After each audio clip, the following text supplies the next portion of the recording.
ভয় দেখানোর জন্য তালাক দিলে তালাক হয়ে যাবে। তালাক এমন একটা জিনিস, এটা আমি তালাক দেওয়ার নিয়তে বলি নাই, তাকে ভয় দেখাইতে বলছি।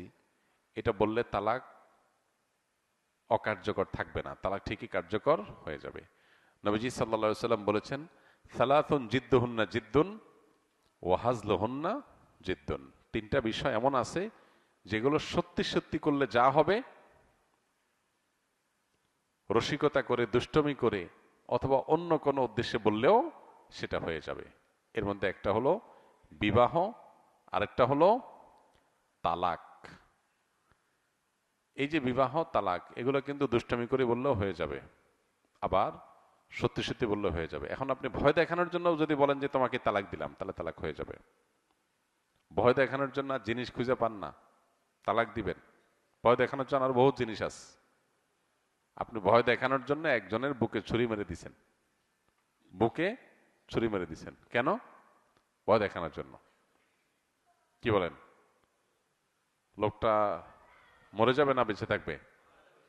যদি বলেন যে না, আমি তো মারার জন্য মারি নাই, ভয় দেখানোর জন্য মারছিলাম, এ কথা বললে কি লোকটা বেঁচে যাবে?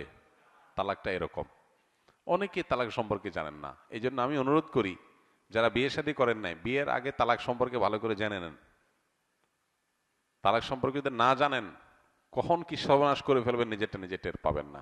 এবার আমাদের সতর্ক থাকতে হবে। আল্লাহ আমাদের বোঝার তৌফিক দান করুন। তবে এক তালাক বা দুই তালাক দিলেও সম্পর্ক চিরতরে শেষ হয়ে যায় না। ইদ্যতের মধ্যে থাকলে ওইটা আবার ফেরত নেওয়ার সুযোগ থাকে। আর যদি ইদ্যত পার হয়ে চলে যায়, তা আবার নতুন করে আগ্ধ করে বৈবাহিক সম্পর্ক স্থাপন করা যেতে পারে, যদি তালাক তিনটা না হয়। এখানে এক তালাক দিয়েছেন বা দুইটা তালাক হয়েছে, তাহলে সেক্ষেত্রে এখন আরেকটা তালাক ছিল বিধায় আপনি আবারও সংসার করতে পারবেন, যদি এরপরে আর কোনো তালাক না দিয়ে থাকেন। আর যদি ডেইলি আপনি ভয় দেখানোর জন্য তালাক দেন, তাহলে তো বহুত আগে শেষ হয়ে গেছে সম্পর্ক।